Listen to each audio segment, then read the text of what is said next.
Hello, everyone. Thank you for joining me on Unleashing Light. For those of you that don't know me, my name is Liz Sorelli, and I'm here with Tamara to discuss lots of different personal issues that led to abusive relationships. It sounds like somebody who has a lot of narcissistic symptoms, but never really diagnosed with narcissistic personality disorder. So I think we see a lot of these individuals out there, but the problem is that most of them don't think that they have a problem, so really aren't officially diagnosed. So thank you, Tamara, for joining me here and being willing to share the story so that it can help other women in the future. So if you could just tell me a little bit about what brought you into this abusive relationship and maybe some of the details about growing up, just so other women,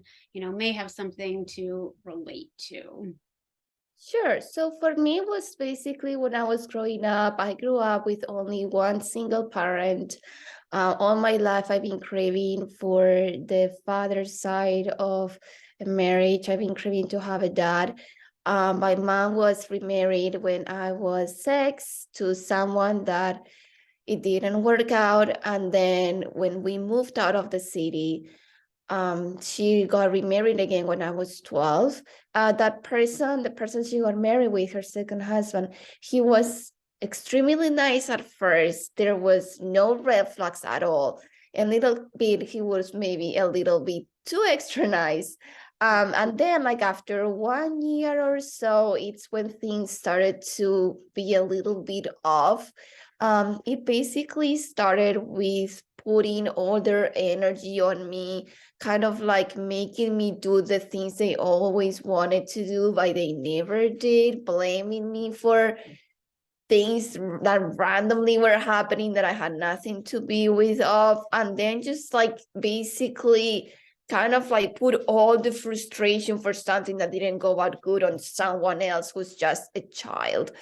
I didn't know I was in an abusive relationship. I didn't know I was in a narcissistic relationship with either my mom or my stepdad. At that time, I started to be aware of kind of like when I was 16-ish, because it came to the point that I just couldn't be at home anymore. What Uh, did you notice at that time? Like, what were the red flags that started coming up where it was like, oh, I don't really like to be at home anymore? so every day was a battle. Every day was like a punching, like emotionally punches on me. I would say, for example, with my real dad, he had projects with my mom before he passed away. He wanted to do things with my mom, and then my mom was blaming me for his death. I had nothing to be with. First of He all, was blaming you for his death? yes, How did your dad pass? he committed suicide. Okay, I'm sorry to hear that. Mhm. But she took all of Oh, the. the frustration, because apparently we had a similar personality. I didn't know this because I never met him. And she was like, "You remind me too much of him." Boom, blame me for that. Another thing was babysitting my parents.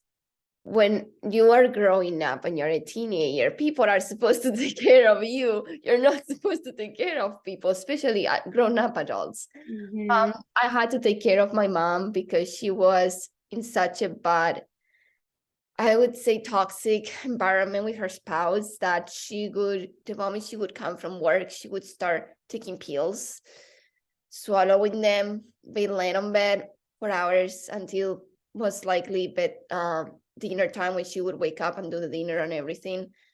Okay, so And I she would have really to be, ended up with like an addiction. it was, yeah, you could tell that. And so was mom abusive to you prior to this relationship with your stepdad? Um, Not really. She was always demanding me to do the things she wanted to do, like get a bachelor's degree. I don't know, cook better, clean better, like everything that she wanted to do, kind of like her secrets, something that she couldn't pull out, she would put it on me. Um, it was very little when I was growing up because she was never around. It started to increase when I became a teenager, like at 13, 14, it started to go into fully nonstop game of you have to do this because I always wanted to do. I could never do it. So now you have to do this for me instead of for yourself. Okay. And so did it escalate from e- emotional abuse and pressures and manipulation to more physical abuse and other types of things? What did you? Yes. So eventually I got into a fight, I think when I was 16, with my family because something happened with my stepsister. I don't remember well. I think she did something. She said something. I don't know. Okay. So it escalated to the point where my mom kind of like grabbed me from the neck up against the wall. And that's when it was a flag, like most Yeah. likely the Big most flag I had in my life. Yeah. Where I was like asking her to please let it go. And she was like, no, because you are ruining my marriage. It was that simple, just like that, out of something that I don't even remember up to this day. Well, constant blaming, even though, and your stepdad was abusive to her, right? Mhm. And so Yeah. even though they had their own toxic relationship, he's abusive towards her, she's blaming it all on you. Yes. Because I was a teenager and I always speak out my mind, even when I was little. Mhm. So she never like that. She was like, you have to shut and shallow. So when everything happened, it was like kind of like that for a while. And then there was another factor when I was 18 that I moved out of my house.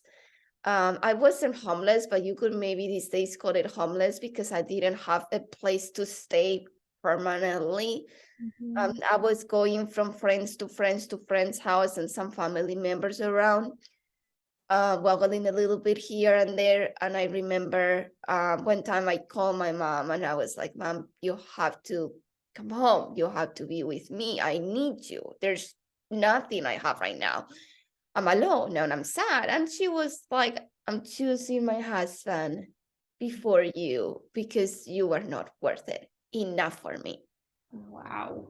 That was another breaking point when I cut ties with my mom for practically a year and something or more. So when she said that, what happened in that moment for you? I got crazy. I got a bunch of rage. I screamed at her. I shouted at her. I told her I wish she was dead. Mhm. Um, and then I just told her, I don't want to talk to you never again in my life. This is it. This is like the breaking point.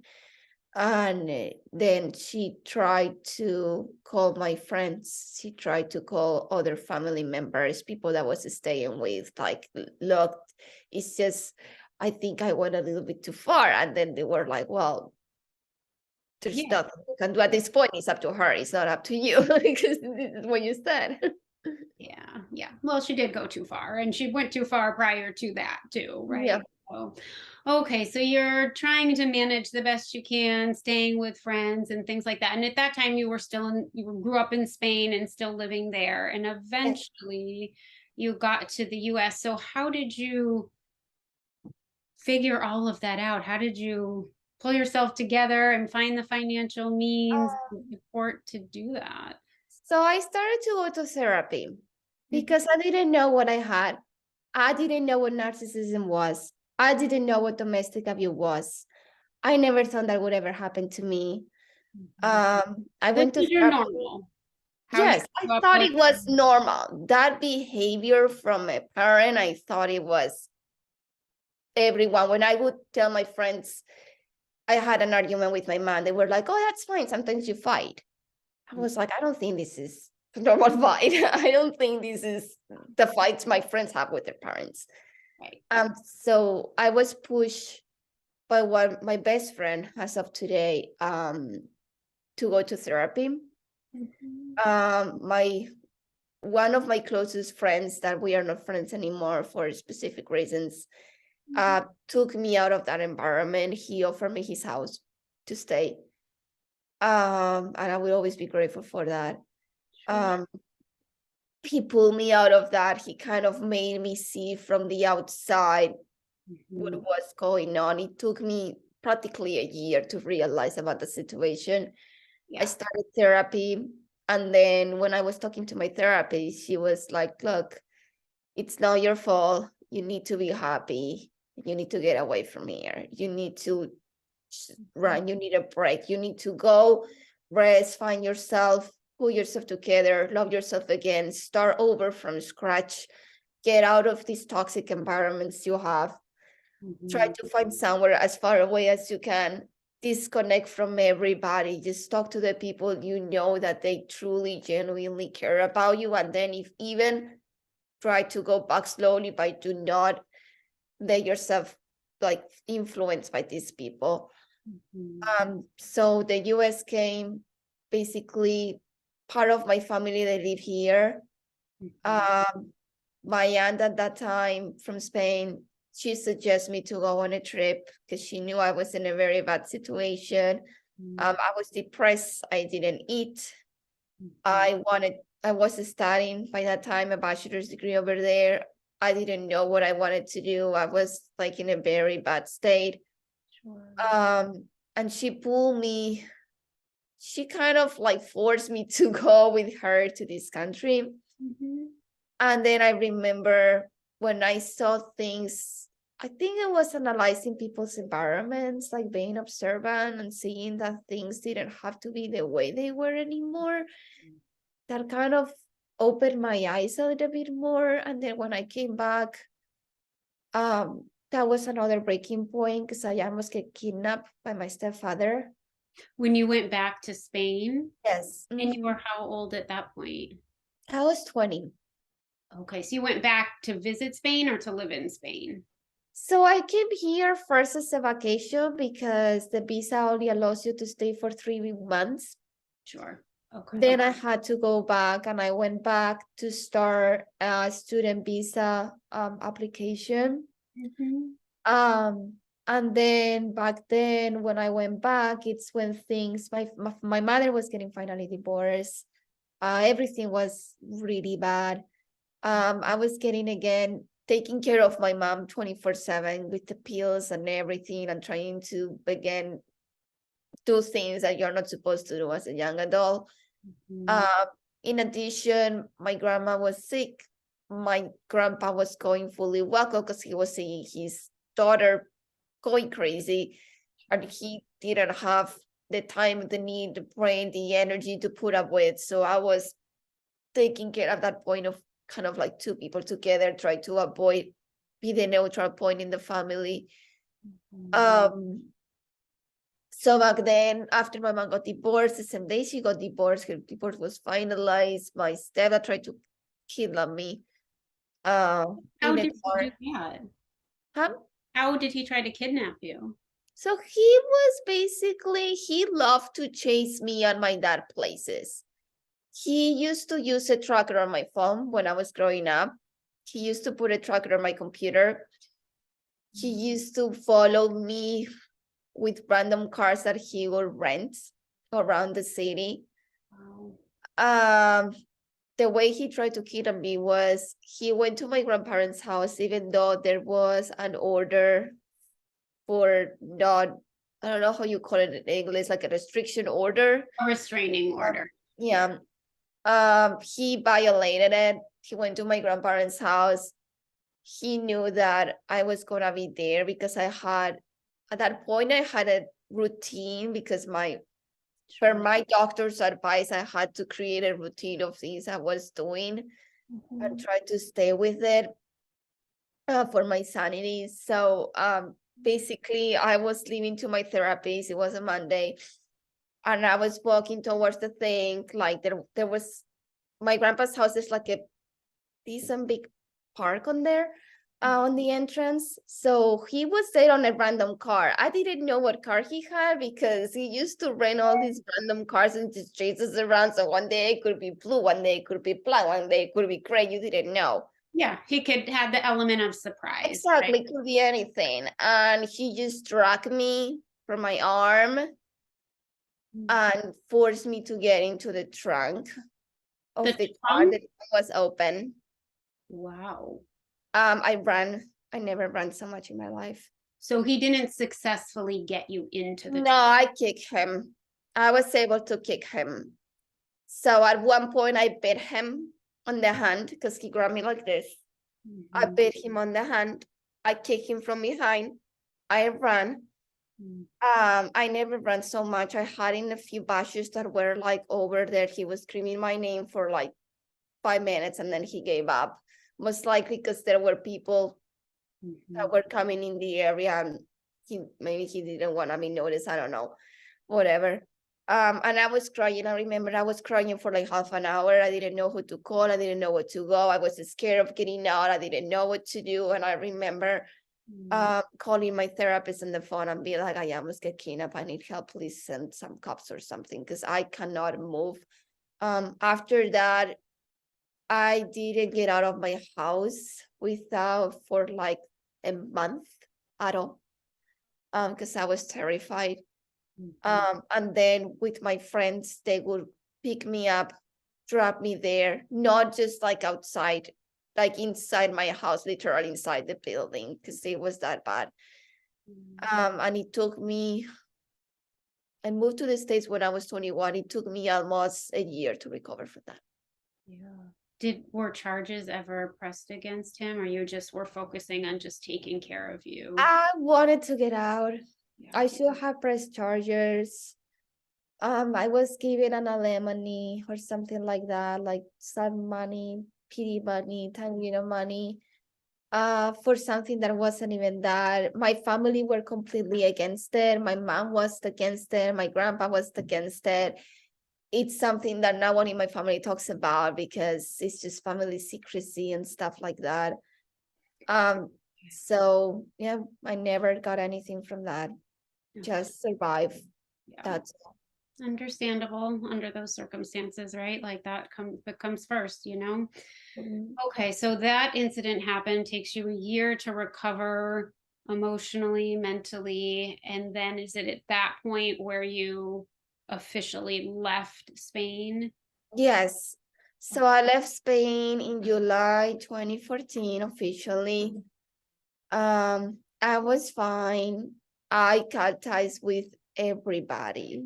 Mhm. I was starting from scratch. By that time, I only spoke to maybe 3 people that I fully trust. Yeah. And then slowly I started to gain trust again. Like some people that I stopped talking to, Mhm. that I knew that didn't have bad intentions. They were just in the bad moment, in the bad circumstance. Sometimes it happens. It took me like a few years to start going back. With my mom, I was never that close. I was mostly like babysitting her from the distance because it's very hard to cut ties with your parents, And so especially it when brings you have only one. Yeah, It's it's an interesting really point. hard. I know you're a member of, my online women's group, and often I see in there women asking questions about how do I cut ties with toxic family members, siblings, parents. So, what would you say to somebody who's asking those questions? I think a lot of times people feel like, oh, well, this is my family. I only have one family, so like I have to work it out. But if it's really abusive or toxic, what would you say Put to yourself first. It's them? hard. It's really hard. It takes not one try. It took me at least 5 tries Mhm. through all the years, and it almost kills me inside. I was drained. I know it's hard. I know it's family. Sometimes being alone is the best thing you can do, even if it hurts, even if you feel like you cannot just make it, even if you feel you're gonna die inside, even if you feel you're the worst person in the planet, you are not. You're not alone. There's like a lot of things that happen. People die every day. People lose friends. People lose family. People, Mhm. I don't know. There's like, it's limits. It's just give it a try. And if it doesn't work the first time, it's okay. You try it again and you try it again. Yeah. And what kept happening those times? Like you said, it took you 5 times. And so what kept pulling you back? Was it guilt? Was it pressure from other people? It was guilt, the pressure from my family and my mom. She was highly manipulative person. Mhm. She knew what to say for you to come back. She knew the exact words that people say when they want you to come back. She knew what to do. It's like she studied a book how to manipulate people. Yeah, and manipulation is a big piece in abuse, right? Because that's how they gain control. And, Yes. they can make you feel guilty or like they're the victim somehow in this situation. So, can you give some examples of manipulation? Because I think when it's happening to other people in that situation, they don't even realize the manipulation that's happening. They become so brainwashed by it. So she would call me crying. She will call me crying. I'm so sorry. This is my fault. I'm so sorry. I shouldn't have done this. I'm so sorry. She would know what I like in terms of books, in terms of movies, in terms of places I always want to go and couldn't go. Somehow she would manage to bring me to those places. She would do that. She would do anything on her power or others' power to bring me back. She would bring me, she would be like, okay, let's go to have breakfast in this place you like.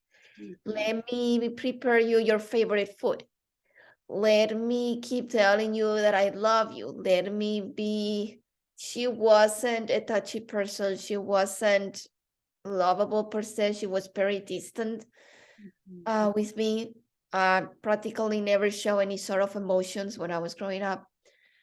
So she would try to be more like empathetic. How are you doing? Like interest for my life out of nowhere. Mostly was the crying. And then if the crying didn't work, she would threaten me with suicide. She would straightforward grab an object and be like, I'm gonna kill myself right here in front of you because you are doing this to me. Okay. So there's a lot of blame, a lot of, here I'm going to be the mom that you need. I'm going to give you the things you want. It's going to be great. And then it just went back to the other way. And then obviously the extreme is threatening suicide, just like she kind of, that would have been something she could have blamed you for, just like she was blaming you for your dad. Yes. Yeah. Okay. Okay, so you finally, after 5 tries or so, say enough is enough. I can't do this anymore. I'm not going to be manipulated. I'm not going to be lied to. I'm not going to be blamed for all these problems that you're making my problems. Mm-hmm. And you leave.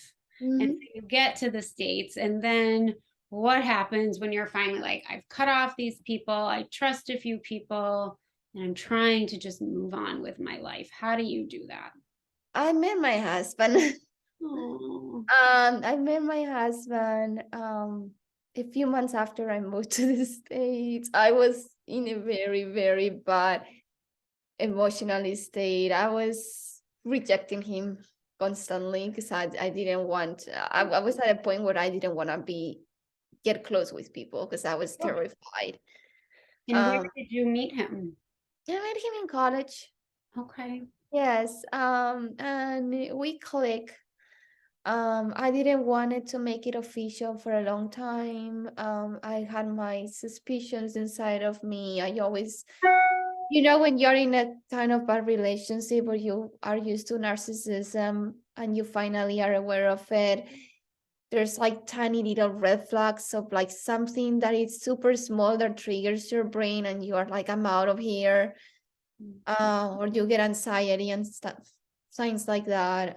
It was like that at the beginning. I didn't want to be there. I was scared. I was terrified. I never told him absolutely anything.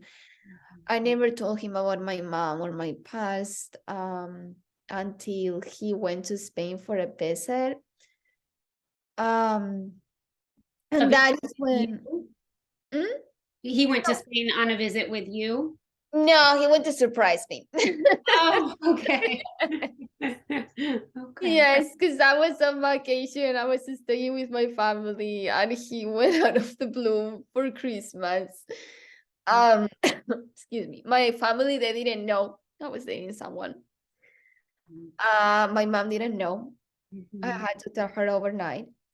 No one knew. Only two of my closest friends knew. And that's when he saw everything because everything exploded as usual. So I tried to keep this bubble kind of like nice, tiny environment that was only us. Mhm. With a couple more people, few of his friends, this comfy, protected Mhm. bubble. And then when he went there, that's when the whole picture was, and that's when I got terrified again. And it was too late for trying to put it on paste and like did kind of like go the way it was before. Mhm. So that's when he saw everything. Like he saw how my mom was, he saw the way she had. He got like a piece of what my stepdad was because he loved to stalk me on the phone. He didn't have my phone number, but he had my parents' phone number. My Mhm. parents were too scared of blocking him because they were old people.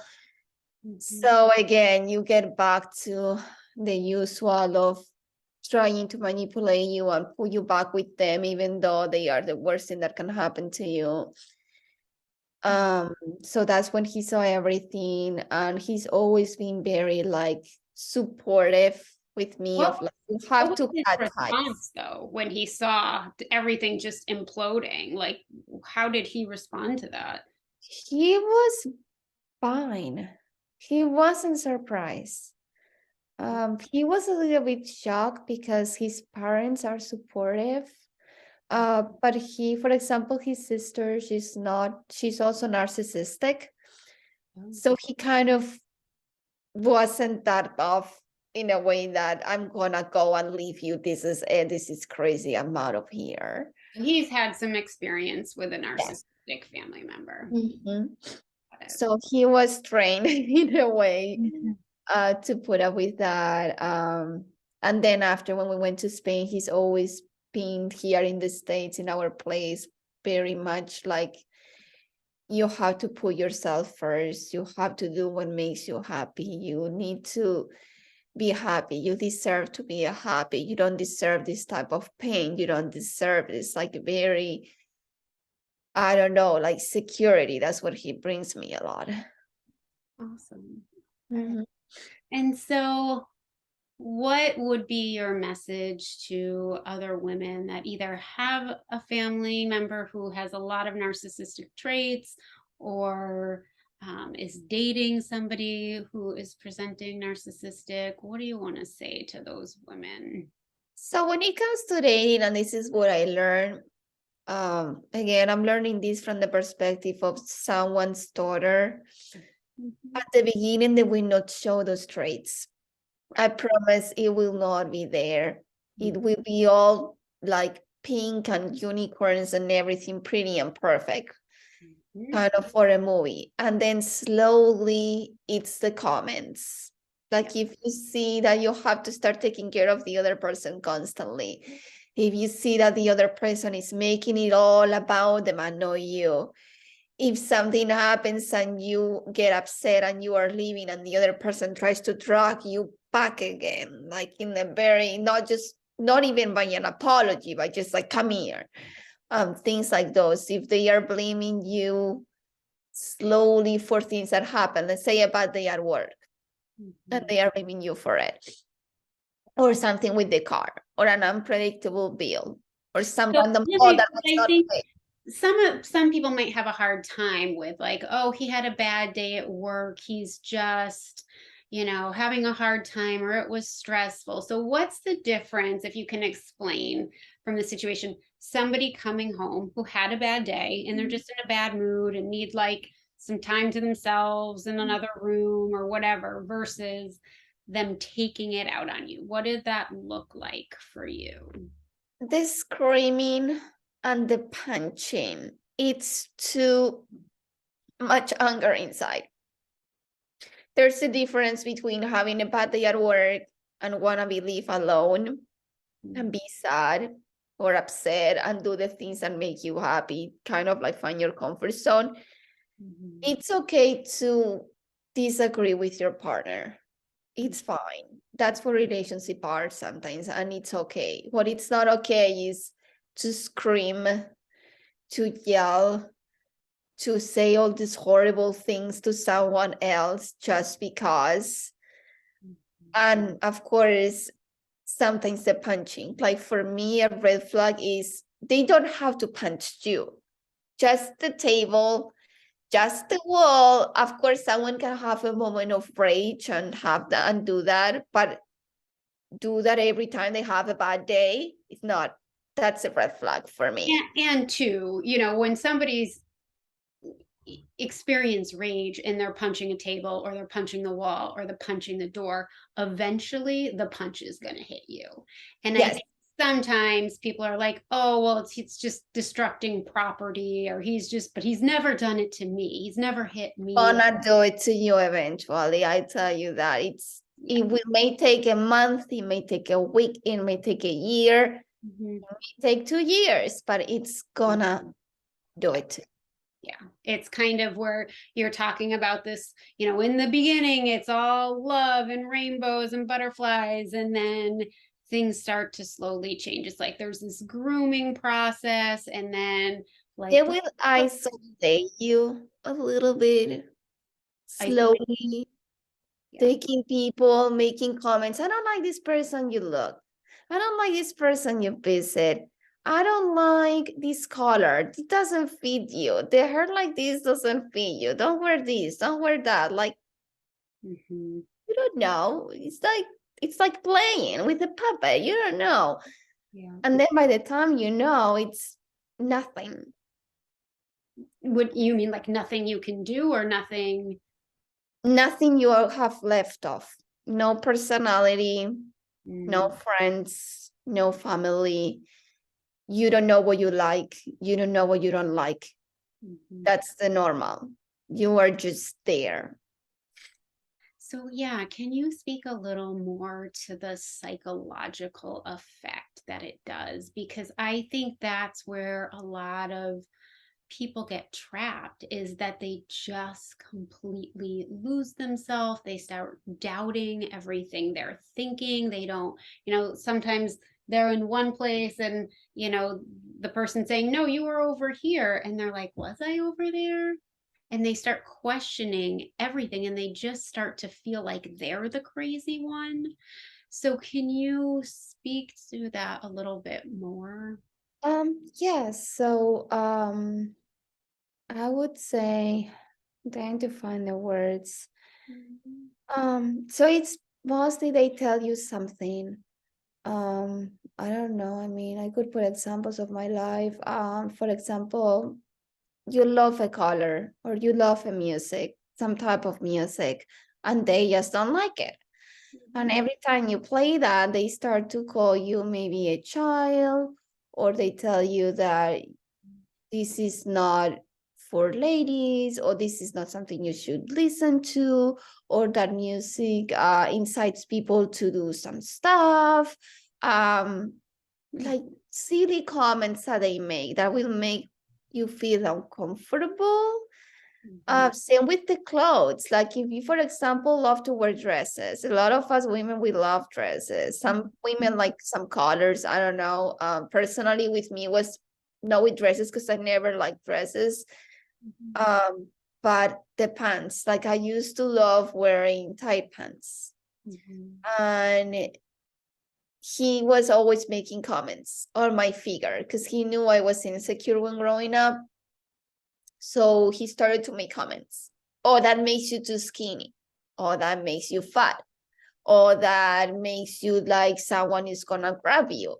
Oh, that doesn't, I don't know, you look funny. You look like a clown. This doesn't fit you. Like comments. Yeah. And And then it's just, inside your head, you start associating those comments yeah. with what you are wearing or what you are listening to.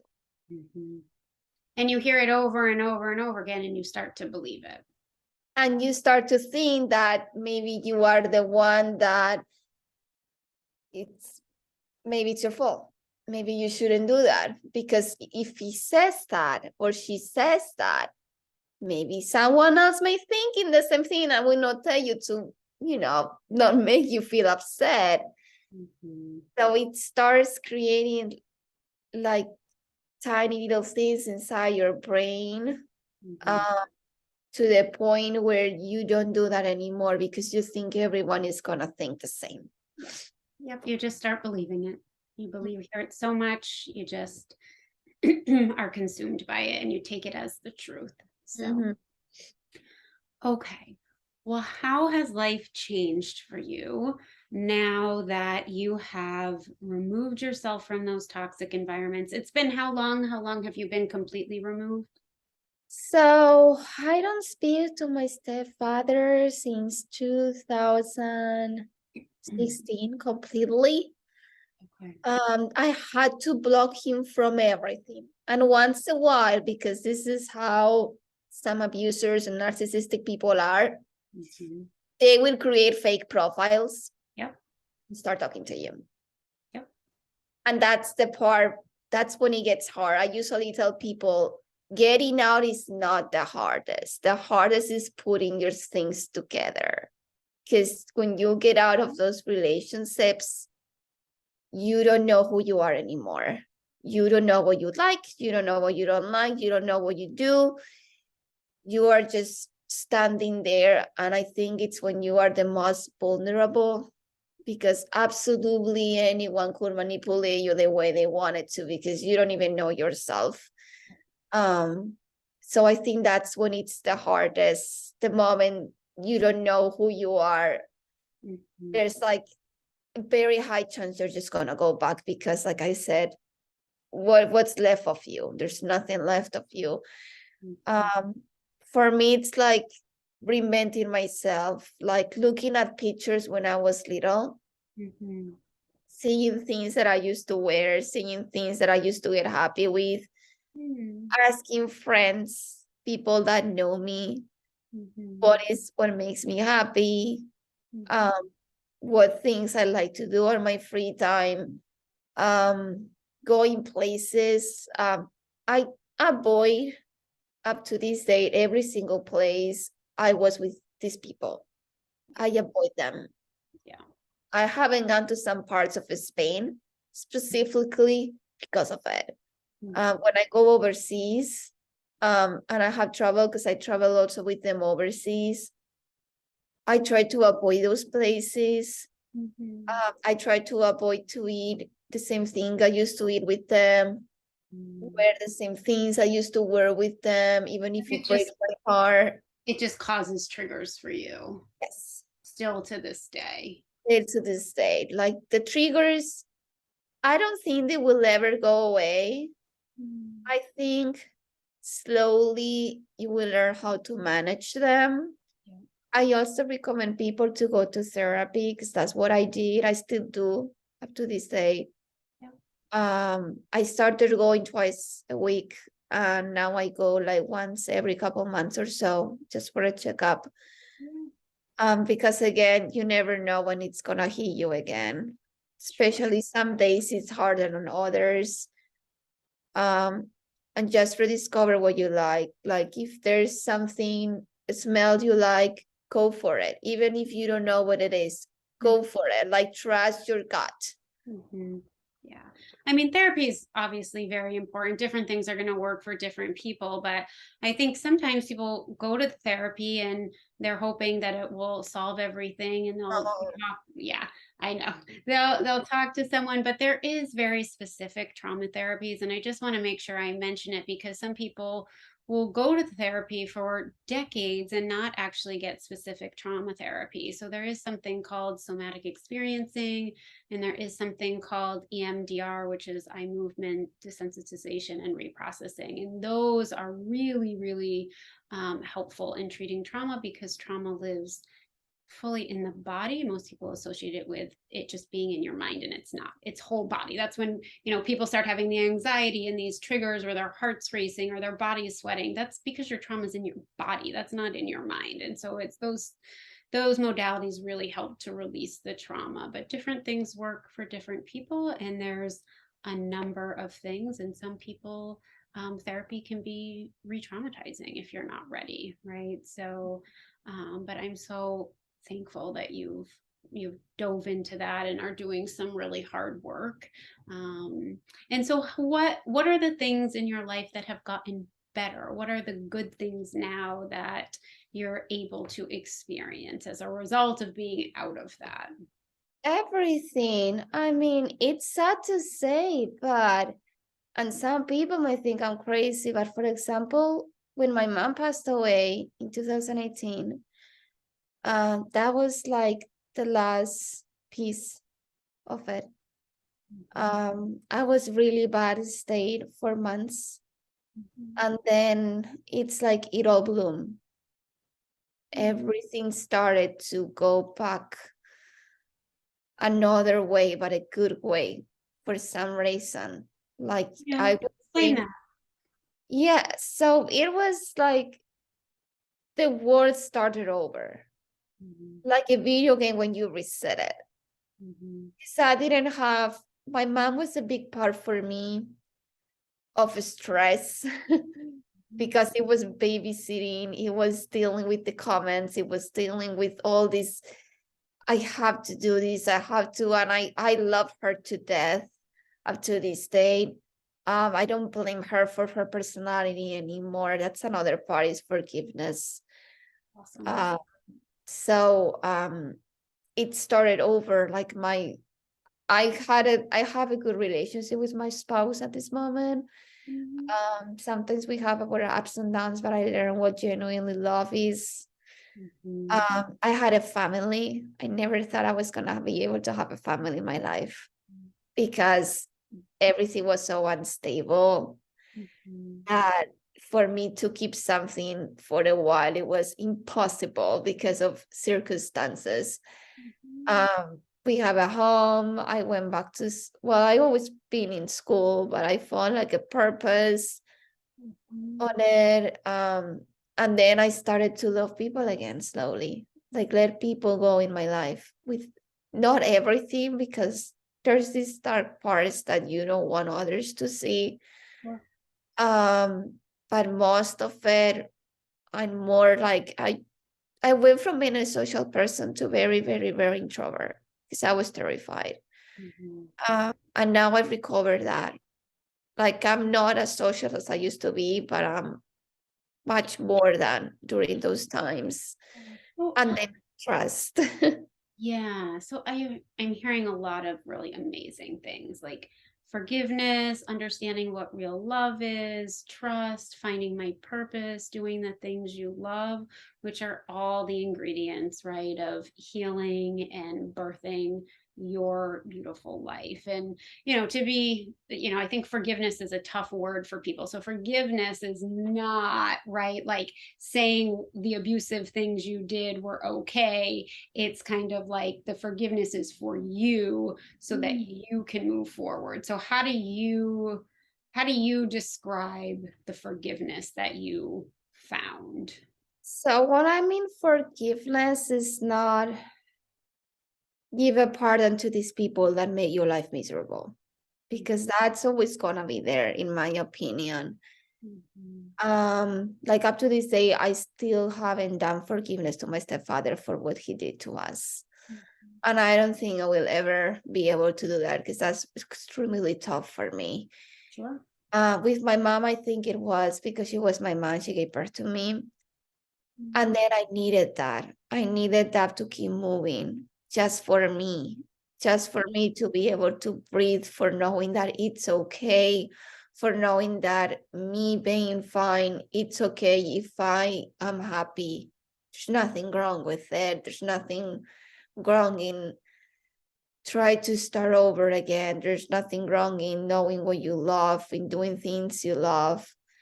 Um, and it's just finding a balance with yourself. It's mostly like your mental health at this point. I mean, Mhm. you need to keep moving. If not, you're just gonna be stuck there and God knows for how long. I mean I think it's the roughest part. Yeah. So it's forgiving that it not that what happened was okay, but forgiving that it just couldn't have been it's couldn't have been any other way at this point, and that you're accepting Yes. it, what that it happened, but not that it was okay. So that you Yes. Mhm. yeah. So well, thank you so much, Tamara. I think it's going to help a lot of people. And, even if it's the sense of just giving other women their voice and being able to share their story and not feeling where you talked about, like, you don't want people to see these dark parts of you, just going and like, no, we don't see this as a dark part. We see this as courage and bravery and strength and, knowing who you are, even with the dark and difficult times. So I just want to thank you so much for being a light to other women that have been through something similar. Oh, they make better because there's a life after that. I promise. There's a life. There is good things after the storm. So well, thank you so much. And I hope I have you back at some point to discuss even further how much more beautiful your life continues to get. So Mhm. thank you. Thank you.